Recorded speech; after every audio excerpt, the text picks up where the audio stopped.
What's up, YouTube? So it's been a while since I made a video. Life started making videos during the pandemic. Life started returning back to normal. And priorities changed. But I decided what happened to me recently was worth taking the time to share with everybody. So this is me sharing my story on what happened to me with DraftKings. And maybe I'll get lucky and someone from DraftKings will see this video. Because it's really hard to get in touch with DraftKings. They don't have a number to call. Their customer support team can't handle issues like this. And it's just, it's not very convenient to communicate by email every other day. So that should be red flag number one. Is anyone looking to get into DraftKings? There's not even a number to call on their corporate office on Google Maps. In the name of fairness, I wanted to share as much detail as possible. But I do realize that some people are just more interested in getting straight to the point. So I'm going to put the appropriate timestamps in the video for anyone who feels like skipping ahead. So the beginnings. About 5 years ago, I put about $20 into DraftKings. And, the intention was just to make sports I wouldn't normally watch more interesting. Because I'd rather watch Australian rugby or cricket than any kind of reality show at all. Something about healthy competition. So with that, I bet 10 cents at a time, won a little, lost a little. And every few months, I'd win a jackpot and make $10 off my 10 cents. Eventually, my $20 was $100. And I started betting $1 at a time. And I noticed with the $1, DraftKings offered these Ironman achievements.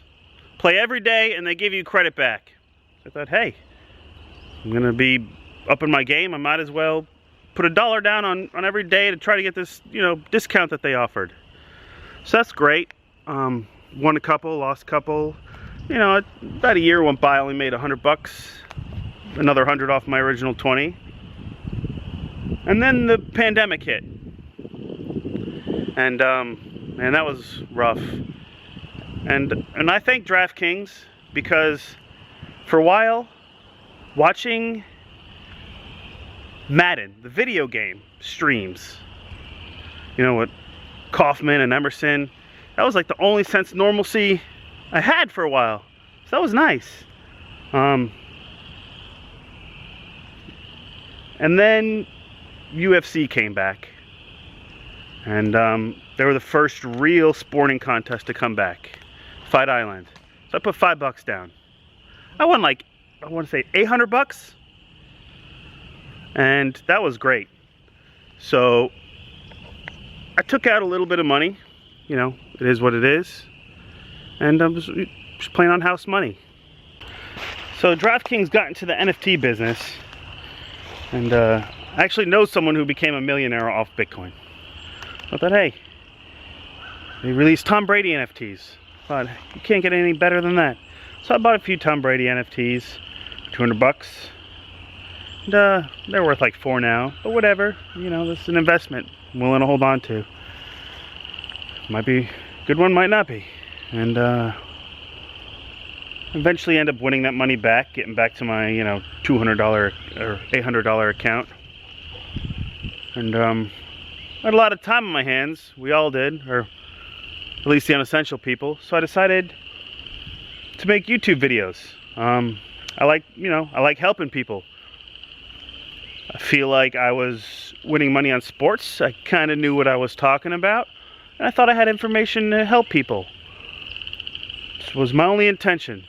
Trying to help people. I've even made a video that I'm under the impression I've saved a few people thousands of dollars in car repairs because I found a problem with my Dodge Dart. back to the subject. DraftKings, I stopped buying the DraftKings NFTs until they made the Rainmaker NFTs. I thought, hey, it's like a baseball card that you can use for fantasy sports. That's awesome. So I bought a few. Not great. You're not going to hit a jackpot off NFTs really, unless you're spending a lot of money. But part of the marketing for them was you could always sell them back. So I thought, whatever, you need to put a little bit more money into these NFTs because they're a piece of property that, you're not betting and you're either winning or losing. It's a piece of property that you can sell back. So I bought a few, and now it's, 2023. And I'm still playing all on house money. And I figured out a way to make pretty good money off these NFTs. And I don't want to share it because I don't want to incentivize someone. That's not really what I'm here for. I'm trying to warn people about DraftKings. Because what they did to me was I was making sometimes $100 a day just off their NFTs. And my birthday rolls around and I tell my wife how well I'm doing, and I ask her, like, hey, can I put $100 into DraftKings? I think I can turn this $100 around pretty quick. She says, hey, we're doing all right. It's your birthday. You work hard. Put in $500. Okay. So I put in $500. Bought a golf pass.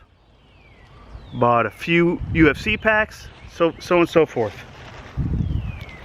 A week after I put in $500 and buy Rainmaker NFTs, DraftKings locks my account. A few days go by, and they tell me, they can't tell me why my account's locked. I'm thinking it was hacked. So I am a little panicked because, $500 is a decent amount of money. It's not going to kill me. But at this point, I was doing so well with the NFTs, I had what I consider a few $1,000s worth of NFTs. Okay, my account's locked. They won't tell me why. Well, I'm thinking someone hacked my account. I am slightly panicked just for an answer. All I want is an answer. If they say, hey, you lost your crap, I can move on. But I wasn't getting an answer, which was bothering me. So after a few days, they tell me that for my own protection, they locked my account. And I no longer have access to my NFTs. So I email them back. They're very hard to get in touch with. Try calling DraftKings. I dare you. If you could reach someone on a phone on DraftKings, shoot, you can't. So whatever. So anyway, it's very hard to get in touch with DraftKings. So I say, okay, you think I have a gambling problem, so you lock my account. Fine. Stop me from making deposits. Stop me from placing further bets. But how is preventing me from selling my NFTs? Getting out. Let me sell them. Let me get out of your platform. How is preventing me from doing that for my protection? This is what DraftKings refuses to answer. So, with that being said, they said in 3 months, they'll review if they'll change their mind. Some of the NFTs in my portfolio are UFC event packs, which were supposed to be opened and used on the event. I spent $35 on a pack. Now it's worthless. Those fighters cannot be used after the fight. So there goes $35, even if I get my account back tomorrow. That fight was last weekend. So with that being said, I wouldn't make any deposits in DraftKings. I would like to be able to sell my NFTs that they let me buy a week before they locked me out. Nobody can make it make sense. Can you make it make sense? Why would you let me deposit money, purchase merchandise from you, and then lock me out after I started making money off your merchandise? Another question is, Who has the authority to make such a decision? My wife doesn't have a problem with it. It's my only vice. It's my only hobby. You know, I work hard. I have 2 young children, taking them baseball practice. I'm a grown adult. None of my parents have ever expressed concern. And why would they? I'm making money. I'm literally positive. And then the minute I make a deposit and purchase merchandise, then I have a problem and I can't get my money back. It sounds like them locking me out is for their protection. So, if you like losing money, use DraftKings.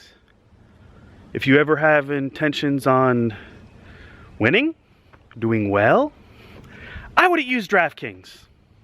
So, I'll update you guys in 3 months and let you know. I am aware that making this video possibly hinders my chances of getting my funds back. And I'm okay with that.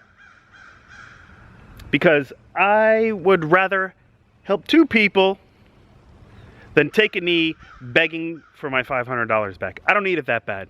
I'd like it back, but I don't need anything to where I'm going to cower down to a corrupt company who steals from people as the disguise of their own safety.